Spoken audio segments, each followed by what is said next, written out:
Sir അത് വേറെ കാര്യമാണ്. അല്ല 30,000 രൂപയ്ക്ക് ഇവിടെ ഇരിക്കുന്ന ആരെങ്കിലും ഒന്ന് ജീവിച്ച് കാണിച്ചാൽ ഞാൻ ജോലി രാജിവെക്കാം. രാജിവെക്കേണ്ടി വരുമെന്ന് എനിക്ക് തോന്നുന്നു കേട്ടോ ആ മേഡം. കാരണം ചില ആൾക്കാർ ഇത് കുറച്ച് ദിവസങ്ങളായിട്ട് നഴ്സുമാരെ സമരം നടക്കുന്നുണ്ട്. നമ്മളൊന്നും ഇതിനെക്കുറിച്ച് സംസാരിക്കാൻ കാരണം അത് അവരുടേതായ രീതിക്ക് കിട്ടട്ടെ, സാലറി അത്ര കിട്ടുകയാണെങ്കിൽ അത് നല്ല കാര്യം എന്ന് പറയും. അപ്പോൾ ആ ഒരു വ്യക്തി പറഞ്ഞു 30,000 രൂപ വരെ ഇവർക്ക് ബേസിക് സാലറി 22-25 ആണെങ്കിലും ഇവർക്ക് 30,000 രൂപയാണ് സാലറി ഉള്ളത്.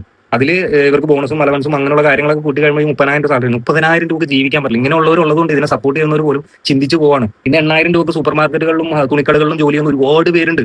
ഇല്ലാത്ത പേപ്പർ ഉള്ള പേപ്പർ കുത്തിയിരുന്ന് രാവും പകലിൽ ഉറക്കം കഴിഞ്ഞ് എഴുതി എടുത്തിട്ട് ഡിഗ്രിയും കഴിഞ്ഞ് മറ്റതും പഠിച്ച് ഇതും കഴിച്ച് പുറത്ത് പോയി കഴിഞ്ഞാൽ ഒരു കമ്പനിയിൽ ജോലി ചെയ്യുമ്പോൾ 8,000 രൂപ 12,000 രൂപ 15,000 രൂപ ജോലി എടുക്കുന്നവരുണ്ട്, ജീവിക്കുന്നവരുണ്ട്, ഇന്ന് ജീവിക്കുന്നവരുണ്ട്, അങ്ങനെയും ജീവിക്കുന്നവരുണ്ട്. നിങ്ങൾ ഈ പറഞ്ഞ പോലെ അലവൻസും മറ്റുള്ള കാര്യങ്ങളും ഒരു ബോണസും ഇല്ലാണ്ട് ജീവിക്കുന്നവരുണ്ട്. ഇനിയിപ്പോൾ കൂലിപ്പണിക്ക് പോകുന്നവർ ദിവസത്തിൽ ഒരാഴ്ചയിൽ ചിലപ്പോൾ 3-4 ദിവസം പണിയുണ്ടാവും, അല്ലെങ്കിൽ 3 ദിവസം പണിയുണ്ടാവും. ഇവർക്ക് ESI PF അലവൻസ് അങ്ങനെയുള്ള ഒരു കാര്യങ്ങളും ഇല്ല. അവർ ജീവിക്കാൻ പറ്റില്ല എന്ന് പറയുന്നത് ഇങ്ങനെയുള്ള ചില ആൾക്കാരുണ്ട്. അതായത് 10 ലക്ഷം 20 ലക്ഷം ഞാൻ കൊടുത്ത് പഠിച്ചിട്ട് 20 ലക്ഷം വേണം, 10 ലക്ഷം ആരെങ്കിലും നിർബന്ധിച്ചിട്ടാണ് നഴ്സിംഗ് പഠിക്കുന്നത്. അവരുടെ സ്വന്തം ഇഷ്ടപ്രകാരമാണ് എല്ലാവരും എല്ലാം പഠിക്കുന്നതും മറ്റുള്ളതും കാര്യങ്ങളും സ്വന്തം ഇഷ്ടപ്രകാരമാണ്.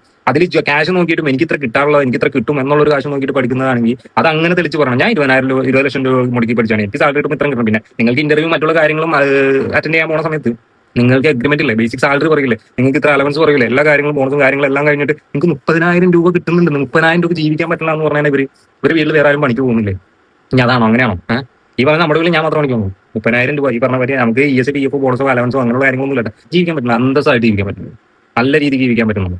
വെറുതെ വായിട്ടിട്ട് അങ്ങോട്ട് തർക്കിക്കുമ്പോൾ വെറുതെ അങ്ങോട്ട് തർക്കിക്കാൻ 30,000 രൂപ ജീവിക്കാൻ പറ്റില്ല, ഒന്നുമില്ലെങ്കിൽ ജീവിക്കാൻ പറ്റില്ല. എത്ര ആൾക്കാരെ കാണിച്ചാലും ജീവിക്കുന്നവരെ എത്ര പേരെ കാണിച്ചാൽ നിങ്ങൾ പറയുന്ന പോലെ അത്ര പോഷായിട്ട് ചിലപ്പോൾ VIP ട്രീറ്റ്മെന്റിൽ പക്ഷെ VIP ഇതിൽ കൂടി ജീവിക്കാം അത് പറ്റില്ലായിരിക്കും. അത് സത്യമായിരിക്കും. നിങ്ങൾ ഉദ്ദേശിക്കുന്നത് അങ്ങനെയാണെങ്കിൽ നിങ്ങൾ ഈ പറഞ്ഞ പോലെ ഞാൻ അംഗീകരിക്കുന്നു. നിങ്ങൾക്ക് ഭയങ്കര പോഷായിട്ട് വലിയ സെറ്റപ്പിൽ നിങ്ങൾക്ക് ജീവിക്കാൻ അത് പറ്റില്ല. ഒരു സാധാരണ മിഡിൽ ക്ലാസ് ജീവിക്കാൻ പറ്റുന്നു ഇന്ന് പറ്റുന്ന സാഹചര്യം തന്നെയാണ് അത്. അപ്പൊ ഒരുപാട് കാര്യങ്ങൾ ഇങ്ങനെ പറയുമ്പോൾ ഓൾമോസ്റ്റ് ഇതുപോലുള്ള ചില ആൾക്കാർ തൊള്ള തുറന്നു കഴിഞ്ഞാൽ ഇപ്പോൾ ഉള്ള സപ്പോർട്ട് ചെയ്യുന്നവർ പോലും ഇല്ലാതെയാവും. കാരണം ഏത് പേഷ്യന്റിനാണ് ഈ പറഞ്ഞത് ലക്ഷക്കണക്കിന് രൂപ ബില്ല് വരും, ഏത് പേഷ്യന്റിന് വേണ്ടിയാണ്, ഏത് നഴ്സുമാരാണ് നിങ്ങൾ ഇന്നേ വരെ സംസാരിച്ചിരിക്കുന്നത്, അവർക്ക് അത്രയും കാശ് കുറിച്ച് കൊടുക്കണം, അല്ലെങ്കിൽ പേഷ്യന്റ് ആർക്കും വേണ്ടി സമരം നടത്തിയിട്ടുണ്ടെങ്കിൽ നിങ്ങൾക്ക് തന്നെ അറിയാം. നിങ്ങളാണ് ഏറ്റവും കൂടുതൽ അവർ ട്രീറ്റ് ചെയ്യുന്നവരും ട്രീറ്റ്മെന്റ് എടുക്കുന്നതും നിങ്ങൾ തന്നെയാണ്. നിങ്ങൾക്ക് അറിയാൻ പറ്റും അവരുടെ സാഹചര്യം എത്രത്തോളാണ്. നിങ്ങൾ ഇന്നേ വരെ അങ്ങനെ നടത്തിയിട്ടില്ല. നിങ്ങൾക്കും കാശാണ് വേണ്ടത്, അവിടെ അഡ്മിറ്റ് ആവുന്ന ഒരു കാശാണ് കൊടുക്കേണ്ടത്, എല്ലാവർക്കും കാശ് തന്നെയാണ് കൊടുക്കുന്നത്. പിന്നെ ഇത്രയും കുമ്പത്ത് വർത്താനം പറഞ്ഞിട്ട് ഞങ്ങൾക്ക് 40,000 രൂപയിൽ ജീവിക്കാൻ പറ്റും. 40,000 അവർക്ക് ബേസിക് സാലറി കൊടുത്തു കഴിഞ്ഞാൽ ഓൾമോസ്റ്റ് അവർക്ക് പിന്നെയും കിട്ടുന്ന അലവൻസ് എല്ലാം ഉൾപ്പെടെ 50,000 രൂപ കൊടുക്കാൻ പറ്റുന്നവർ കൊടുത്ത് പ്രൈവറ്റ് ഹോസ്പിറ്റലുകൾ കൊടുത്തിട്ട് എല്ലാ കാര്യങ്ങളും നല്ലത് തന്നെയാണ് എല്ലാം പറയുന്നത്. പക്ഷേ ഇതുപോലുള്ള സംസാരങ്ങൾ സംസാരിക്കുന്നുണ്ടല്ലോ, ഞങ്ങളെ പോലുള്ള ഒരു സംസാരിക്കാതിരിക്കുന്നവർ പോലും സംസാരിച്ചു പോകും. അതാണ് സത്യമായിട്ട് സംസാരിച്ചത്.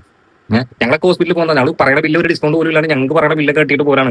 തട്ടുകട അല്ലെങ്കിൽ തുണിക്കടയൊന്നുമല്ല ഡിസ്കൗണ്ട് ചോദിക്കാനും മറ്റു ചോദിക്കാനും. ജീവനല്ലേ കൈയിട്ട് കളയാൻ പറ്റില്ലല്ലോ. എന്താണെങ്കിലും ഇങ്ങനെയുള്ള സംസ്ഥാനങ്ങളിൽ രാജ്യത്തൊക്കെ പുറത്തു പോകേണ്ടി വരും. ഇതുപോലുള്ള വലിയ മുടന്ന ന്യായങ്ങൾ പറയും. 30,000 രൂപ ബേസിക് സാലറി അല്ലാണ്ട് 30,000 ടോട്ടൽ സാലറി കൊടുക്കുന്നുണ്ട്. അതിന്റെ മോട്ടിക്കൂടെ അലവൻസും കാര്യങ്ങളൊക്കെ എന്ത് പാടിയത്.